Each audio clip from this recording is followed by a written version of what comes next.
Hello beautiful soul! Welcome back to my channel. This is May Chang from Japan, kabayan. Pisces, this reading is for you. Taon na ako connect sa'yo. Always naman natin ito ginagawa. Okay? Alam niyo na ang ating rules. Maraming salamat po na sa aking subscriber, new subscriber, cross-watcher, at sa mga bagong pasok dyan. Welcome na welcome kayo sa bahay natin. Ay, may maraming salamat din sa nakataba ng puso niyo mga comments. Sa mga nagpa-personal reading, maraming salamat. Kung gusto niyo na energy niyo lang talaga, ang gusto nyo makuha natin, all the details po is nasa baba po ng video na ito. General reading tayo, kunin mo lang nga sa'yo at itapon ng hindi dapat sa'yo. Maaring vice versa, maaring nangyayari, or mangyayari pa lang. Use your own intuition, pag di nag-fit, huwag ipilit. Tao na ako ni kay Pisces, anong nararamdaman mo kay Pisces? You show me?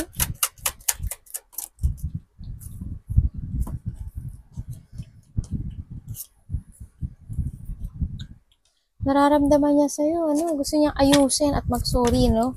Sa nakita ko dito na ang yung part na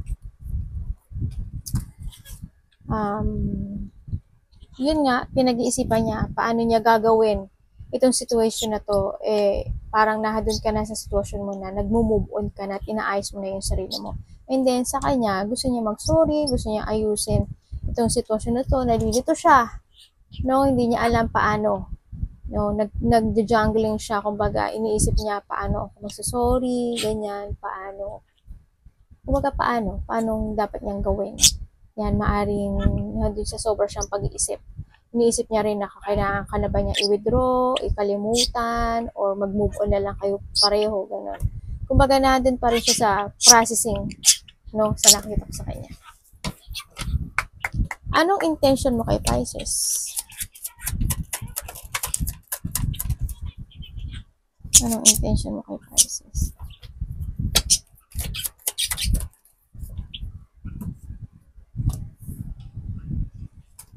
Bakit?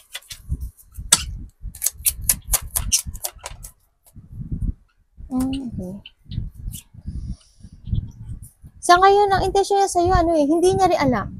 Hindi niya alam. Hindi niya, hindi siya makapag-desisyon.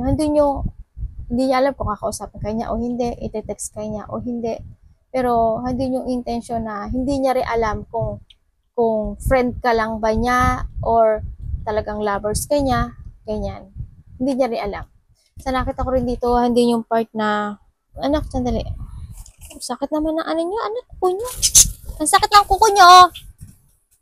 Hindi niya alam, doon maaaring nag-away kayo nito, no? Mataas kasi ego niya. Yan, mataas yung ego niya, hindi niya alam. Basta hindi niya alam kung lovers ka man niya talaga o friend lang, hindi rin siya makapag-decision kung tatawagan ka niya, iti-text ka. Nalalack of timor siya, lack of, poor motivation siya actually sa ngayon, sa nakita ko dito. Kumbaga, andun yung part na hindi ka pa rin niya makalimutan. Kasi, hindi pa siya makapag-iba ng landas. Nasa utak ka pa rin niya. Kumbaga, ikaw yung isa sa na baka nakakaroon na to, na nakakapagpapagulo ng isip niya. Gusto niyang tapusin itong situation na to. Yan. Ang nakita ko sa akin. Anong action mo kay Pisces? Taon na ako na kay Pisces. Thank you.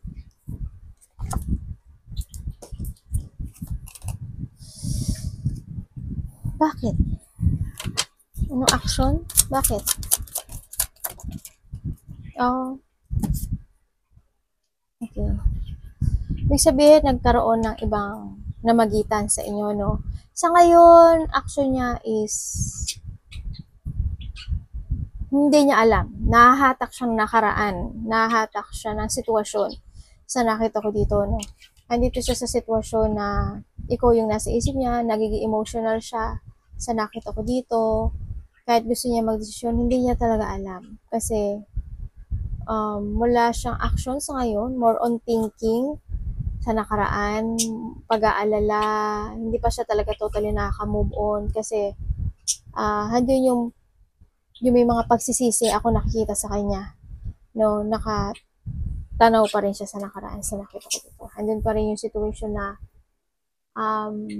gusto ka man niyang i-let go pero para sa kanya is hindi pa totally 100% na nagtapos yung relationship na yun. Kasi, andun pa rin niya, gusto niya pa rin bumalik or gusto niya, nag-iisip pa rin siya na gusto kong mag-sorry. Ganyan, ang nakita ko. Pero, ano siya eh, hindi niya rin alam sa sarili niya kung talagang ang nararamdaman niya sa'yo is a love or a friend. Yun ang nakita ko sa kanya. Ano nararamdaman mo? Pisces dito.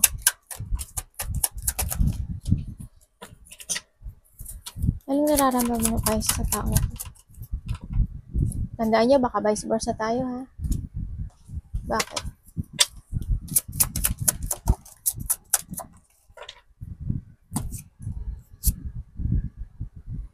Okay. Nararamdaman mo sa tao na to, as in ano na eh, no? Talagang handin yung situation na maaring nagpo-focus ka na sa sarili mo. Yes, nandun pa rin yung burden, nandun pa rin yung situation na naalala mo siya, naalala mo yung nakaraan. Kasi nagkaroon ka na ng mga dipuwent eh. And you want to fight yung pagbabago sa buhay mo na susundin mo na yung talagang gusto mo sa buhay mo, no? Sa nakita ko dito. And andito na rin na, oo, naiisip mo siya every night. Kita ko yun. And aware ka na rin, no? Aware ka na rin sa paligid mo. Actually, hindi lang sa kanya. Pati sa mga friend mo, aware ka na, ganyan. Or you need to be aware, no? Sa nakita ko. Kasi, iba sa inyo, pati makakakilala nyo, nasaktan nila kayo, no? Andun pa rin yung burden, andun pa rin yung stress, yung struggle, or yung mga bigat na nararamdaman, na dala-dala mo pa siya hanggang ngayon sa nakita ko. And siyempre, this is a time na rin na talagang i-let go or you need to escape sa sitwasyon na to na alam mo naman na hindi na mag-work. At alam ko naman yung iba sa inyo ginagawa na yun. No, this is a time na rin na mag-focus ka or you need to getting away with something na nakakapagpapabigat sa iyo at nakakapagbigay sa iyo ng hindi magandang health, no? Sa nakita ko dito. Ano ang blind spot na connection ito? The blind spot. Bakit?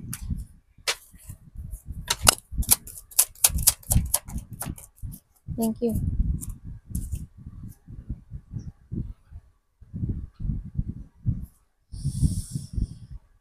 Maring ikaw to or siya ha. Andito yung situation na itong sa blind spot. Siya yung tao na, ang dami na nagbago sa kanya. Pero naaalala niya pa rin. This is a person na they recovering from a difficult situation, no? Kumbaga, nandito rin na nagkaroon na rin siguro ng enlightenment dito sa tao na to, na I want to focus to myself, gusto ko na makontento, happy, single, but contented. Ang nakita ko dito, hindi na rin na nire-renew na rin itong taon to yung sarili niya.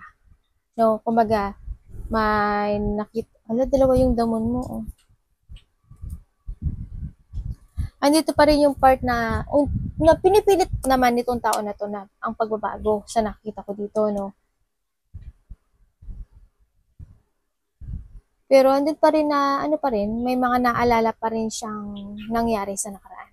Itong tao na to sa nakita ko. Pero nakita ko naman na magiging okay ang lahat, no? Kumbaga, magkakaroon ng mga renewal, nandun na rin yung part na mas more mong i-fulfill yung pagbabago na mangyayari sa'yo, no? Sa nakita ko dito, kung sino to. And then, nakita ko rin, syempre, handun pa rin mga emotion, lungkot, no? Pag-iisip, at minsan hindi makatulog. No, nakita ko dito. May mga sitwasyon pa rin na nagkakaroon ng frustration. Sa nakita ko, kumbaga, may mga sitwasyon pa rin na natali ka, no? Kahit koonti, no? Nasasaktan ka. Tingnan natin ang iyong energy. Pisces. Wala. Ano yun? Okay, good. Bakit? May, kumbaga, hindi man to sa lovers itong taon na to. May mga naaalala o na-reminiscing na mga past memories. Yan. May mga binabalik-balikan na mga memories sa nakaraan. Ang energy mo ngayon, nakita ko naman na yes, you're manifesting talaga sa pagbabago, and nakita ko naman na unti-unting bumabalik yung confident mo. Andito na rin yung situation na ang dami mo nang gustong subukan, ang dami mo nang activity na gustong gawin, ang nakikita ko dito. And yun nga, chine-chase mo na yung mga dreams in life mo sa nakita ko, at inabandanuhan mo na talaga yung nakaraan, no? Maaring may mga sitwasyon din na hindi maganda sa'yo, na kailangan mo na binago mo na, maaring ganun sa iba, no? Ang nakita ko dito. More focusing, at nado ka na talaga na hindi, bumalik na yung dating ikaw na hindi ka na madaling masiraan ng loob. Nandun na yung pagiging strong person mo sa nakita ko dito. Good. Payo po.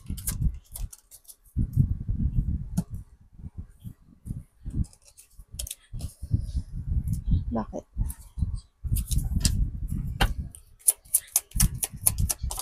Thank you. Yes, payo niya sa'yo, alam naman niya eh. Alam niya na, minsan nagiging emotion ka. Yun, siguro this sa time na rin na kailangan mo ayusin yung part na yun, yung pagiging emotional. No, sa nakita ko yung, hindi ko alam kung night shift ka or something.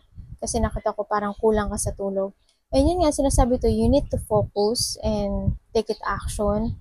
At kailangan mabalanse mo daw yung mga situation na meron ka sa ngayon, either sa pera, sa trabaho mo, sa pamilya mo, sa sarili mo, more on sa sarili mo. And kailangan mo daw magkaroon ng mga layunin or objective. Ano ba ang gusto ko mangyari? Diba?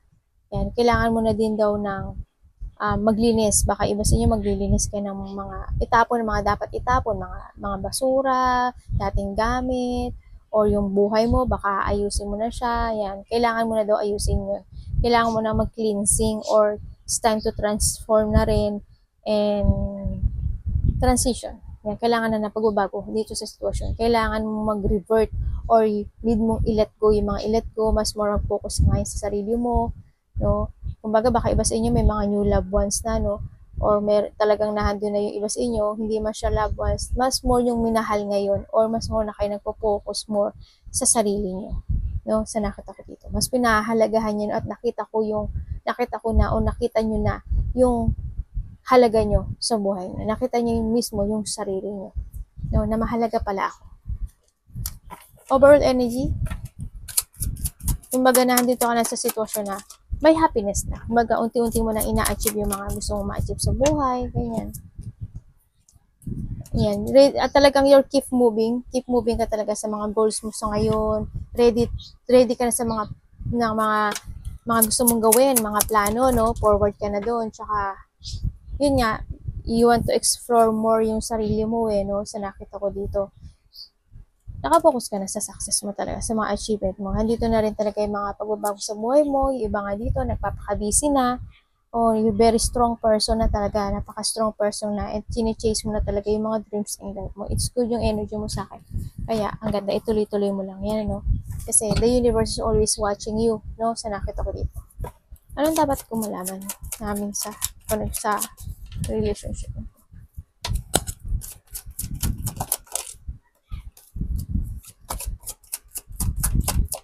Thank you. Liar. Be careful of someone sneaky. Tandaan mo, may tao na very sneaky, sinungaling, no? Sa nakita ko dito. Maaring itong tao na to, nagsinungaling to sa'yo. May tao dito na they watching you. Isa siya sa tagabantay mo, or isa siya sa naging angel mo. No, sa nakita ko. You need to trust your intuition din. Sa mga red flag, yan, ignore mo yung yung mga situation na alam mo na mali, or basta mag-focus ka at alamin mo.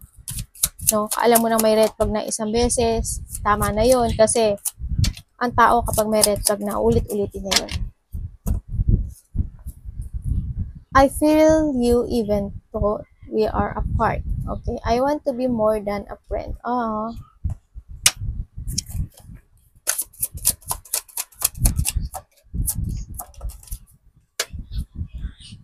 Rejoice. Embrace your loving connection and rejoice. Di ba sabi ko sa'yo, dahil laki-laki na napagbabago na nangyari sa buhay mo. Enjoy mo lang yung life mo.